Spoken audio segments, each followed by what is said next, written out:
Big feelings are a normal part of childhood, but they can feel anything but normal when you're in the middle of a meltdown, an angry outburst, or a wave of sadness that seems to come out of nowhere.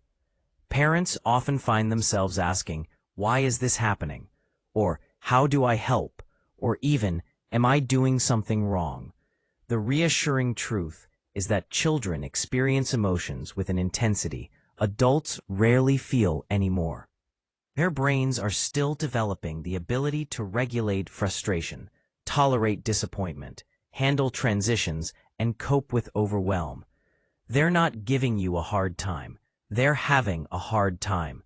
And with the right tools and support, you can help them navigate big feelings in ways that strengthen their emotional resilience and deepen your connection. The first step in helping kids with big feelings is understanding what's happening in their brain during tough moments.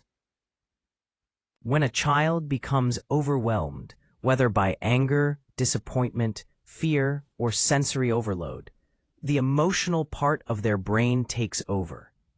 Their thinking brain shuts down temporarily. This means they can't reason, can't follow instructions, and can't just calm down, no matter how much they or you want them to.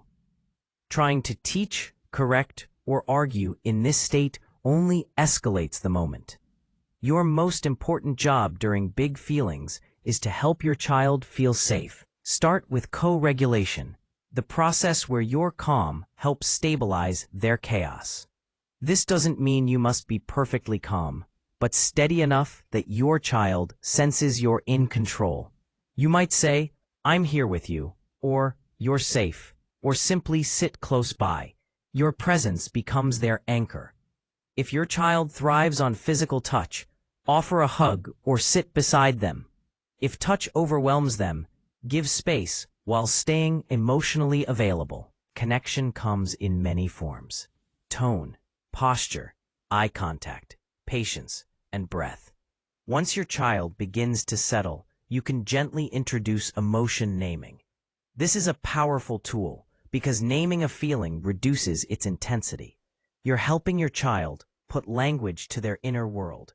You might say, "You're feeling really angry," or "That was a big disappointment," or "You seem sad right now." Naming emotions isn't about labeling behavior.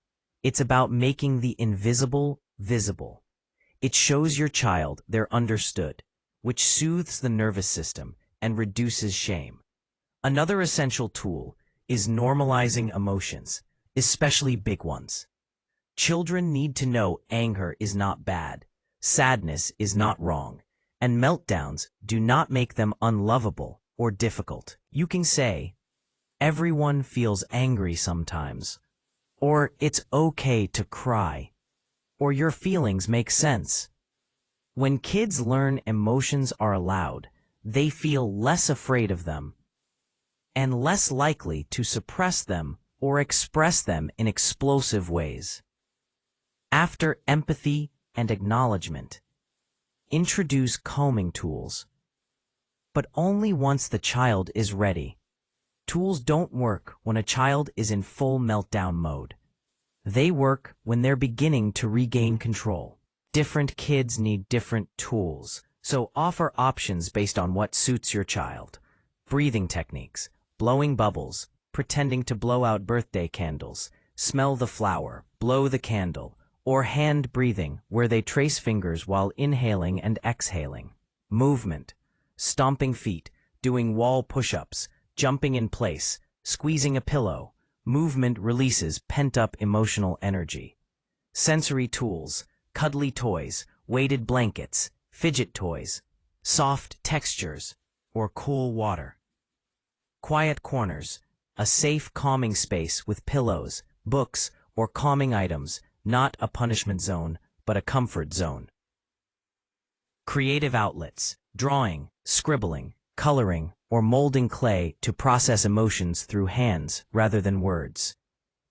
These tools teach your child to manage emotions in a healthy, constructive way. You are building a lifelong emotional toolkit, something many adults still struggle with. For anger specifically, Teach safe ways to release energy, punching a pillow, roaring like a dinosaur, crumpling paper, or running outside. Anger is physical, and kids need physical outlets. For sadness, offer comfort over fixing. Kids don't always need solutions. Sometimes they need closeness, gentle words, and time. You can say, "I'm here. It's okay to feel sad." Or "let's sit together until your heart feels calmer." Comfort teaches them that sadness is manageable and temporary. For meltdowns, focus on reducing stimulation. Lower your voice, dim lights, reduce noise, and simplify your words. Meltdowns are often a sign of sensory overload. Create a low-sensory environment where the child can recalibrate. Once your child is fully calm, you can shift into problem-solving. This is where real learning happens. Instead of lecturing, invite reflection. What were you feeling before the meltdown started? What helped you calm down? What can we try next time? These conversations build emotional intelligence, self-awareness, and resilience. Another crucial part of handling big feelings is predictability and routine. Tiredness, hunger, rushed transitions, overstimulation, and unexpected changes all reduce a child's ability to regulate. Structured routines and gentle warnings, 5 more minutes before we leave, make emotional overwhelm less likely. It's also helpful to practice emotional tools during calm moments, not just during storms. Play emotional games, read books about feelings, or practice breathing techniques when everyone is relaxed. Children learn best when their nervous system is calm. And finally, remember, your child's big feelings are not a reflection of poor parenting. They're a reflection of normal development. You are not supposed to eliminate your child's big emotions. You're supposed to guide them through them.